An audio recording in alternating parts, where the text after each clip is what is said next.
dengan usia nyokap yang Agustus besok 75 udah penyakit apa ya, orang tua ya, udah ada gangguan paru-paru ini itu gitu sampai dengan kondisi nyokap dokter menyarankan ibu minumnya susu aja ya karena volumenya tebal.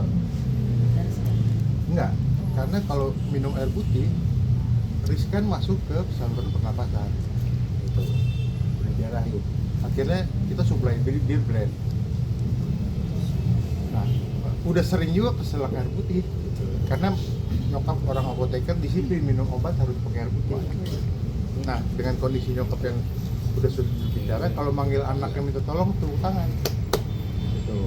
Nah, kemarin abis makan beneran tuh nyokap manggil nih, aku bilang kenapa mah, tolongin mama dong keselak air putih. Udah biasa aku tolongin, tenangin, ambil napas, aku kasih oksigen gitu. Sampai muntah nih mama. Nah, bedanya dari yang biasa nggak pernah muntah mama. Nggak banyak sih, cuman ada bekas muntah di dasternya gitu. Apa namanya, nah udah aku oksigen udah tenang gitu. Emang lagi nunggu Fedi mau ke RSPI check up biasa, rutin check up, ada yang perlu dicek lagi. Terus tiba-tiba Nanda tolongin mama dong, kayak in pain banget. Sebelumnya nggak pernah. Nanda tolongin mama. Itu aku tenangin, aku kasih oksigen lagi sampai detik, ya Allah tolong hambamu, ya Allah tolong hambamu gitu. Sedih sih kalau aku ingat ya gitu. Udah tenang, mama nggak kuat berdiri, tolong ambilin baju mama dong gitu. Bawa mama ke UGD RSPI ya gitu. Mama saya kan orangnya matching ya, pokoknya ambilin ini yang warna ini, bajunya di situ, dalamannya warna orange. Aku emang ngebatin, mama udah keadaan gini masih nyari matchingan gitu kan. Dan aku ambil sesuai petunjuk, cuman aku nggak nemu dalaman orange tuh. Mas sorry mah nggak nemu dalaman orange. Mama diem aja. Ya udah kerudung mama, kerudung. Aku ambil kerudungnya, pas aku ngambil kerudungnya, mama lagi nggak pakai kemeja, tiba-tiba belum aja aku udah seperti banget nih gitu. Aku genggam gitu. Ya setahu aku kan kalau udah seperti mata tuh dibimbing la-ilaha illallah kan gitu. Aku la ilaha illallah, la ilaha illallah. Nggak lama aku doa, ya Allah kalau udah waktunya mudahkanlah. Habis sambil aku zikirin, terus tenang. Aku bingung, ini udah belum sih? Aku panggil, mah masih respon.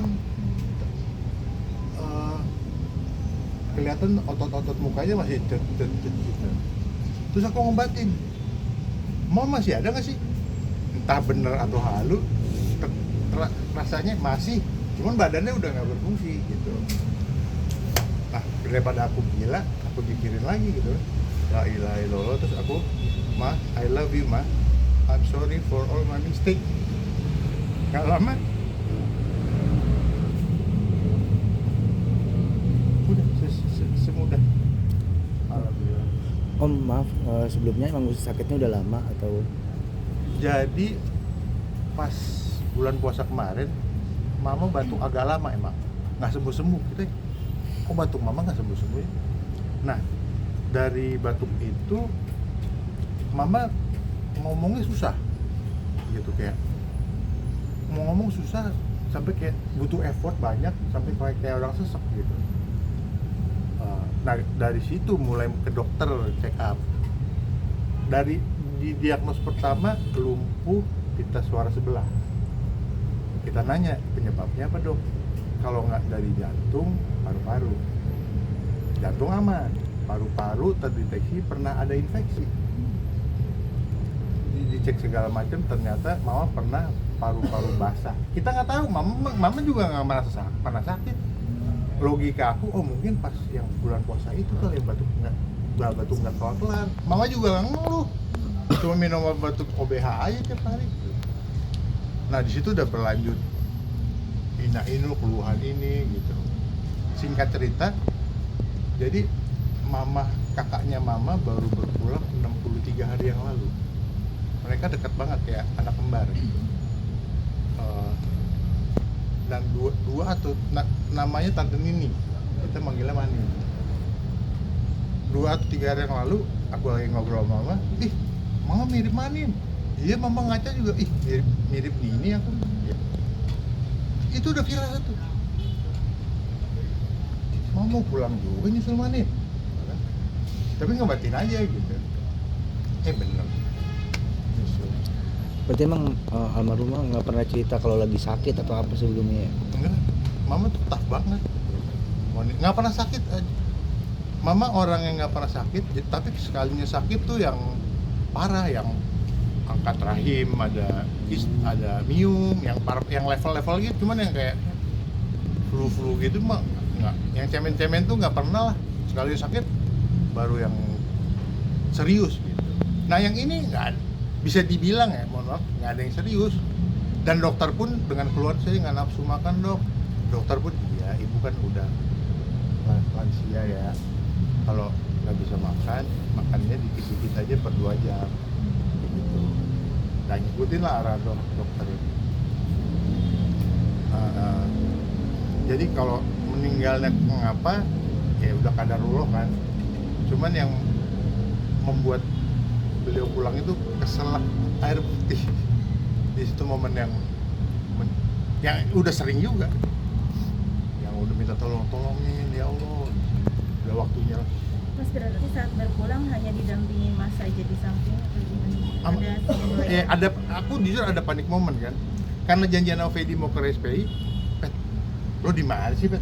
Akal sehat aku yang ya ilah Fedi datang juga kita mau ninggalin nyokap gitu kan, nggak mungkin kan. Nah begitu udah aku yakin kayaknya udah ya, manusia kan kalau udah ruhnya dicabut kan jasadnya berat ya. Mama tuh meninggal di kursi di pantry. Berat banget ya. Aku berdoa ya Allah beri aku kekuatan untuk mindahin mama ke sofa. Ada sofa di ruang TV. Alhamdulillah dapat kekuatan, aku gendong, aku taruh di sofa. Karena mama pakai bajunya belum full, aku ambil gamis mama yang paling bagus, aku tutup aja gitu. Terus udah settle, aku telepon Fedi. Lo di mana Fedi? Udah deket gue Pak. Nah habis itu aku telepon guru ngaji yang udah tahu mama sakit juga, namanya Bu He. Gue, mama kayaknya udah nggak ada nih. Saya harus ngapain? Telepon dokter untuk kepastian. Nah pas aku telepon guru ngaji aku itu, Fedi datang, bentar ya Bu. Fedi datang, udah ya oke. Fedi aku bukain pagar, karena janjian mau ke rumah sakit, aku masih pakai baju rumah kan. Lah, lo nggak jadi ikut? Aku bilang, I think the worst already happened. Tuh. Fedi nggak banyak nanya, langsung masuk rumah, even nggak buka sepatu. Kayak gitu, kayak feeling gue bener seolah gitu. Terus ngeliat mama udah terbujur, sedih kan? Kata Bu He, telepon dokter dulu kayak buat konfirmasi gitu. Singkat cerita dokter datang, nah pas mama ngelepas nafas terakhirnya itu aku inget azan asar, cukup dramatis lah gitu. Nah pas jam konfirmasi dokter datang ngecek, iya mama udah nggak ada, turut berduka cita ya mas gitu.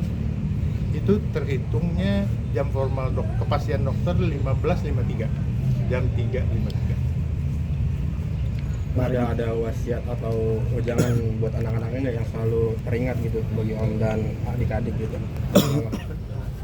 Asli, nggak ada yang signifikan, nggak ada yang nggak. Mungkin saat Fedi mengetahui ibunya udah nggak ada histeris kan? Oh iya, jadi begitu. Jadi karena kita butuh cepat, Fedi ngubungin 2 dokter. Lu dokter siapa? Gue ngubungin 2 dokter, Zam-Zam sama ini. Gue tinggal kita nunggu aja siapa yang datang duluan. Yang datang dari Zam-Zam dekat rumah tuh. begitu dapat konfirmasi ya ibu udah nggak ada, turut berduka cita ya mas. Itu baru aku berdua pelukan nangis.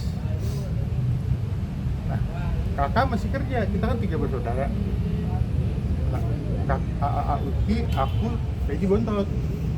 Pet, kita ngasih tahu AA kalau udah confirm aja ya. Ya. Begitu aku udah breakdown berdua pelukan, udah tenang, ya udah kita telepon AA. Speakerphone kedua, ya pulang ya. Oke, cuman bilang gitu udah firasat juga kali. Begitu AA sampai rumah ngeliat nangis langsung, cuma nanya how, karena 4 hari terakhir nyokap udah pakai yang uap tuh ngeluarin reaktor apa namanya, inhalator gitu loh, itu kakak aku yang rajin ngurusin gitu. Jadi ngeliat nyokap gitu nangis, how, nanti gue cerita, and the rest of the story lah sampai sekarang. Berarti meninggalkan 3 orang anak laki-laki ya mama ya? Di Ada usia, berapa cucu? Cucu 3 dari Peggy. di usia 74 ya, Agustus besok 75. Oke.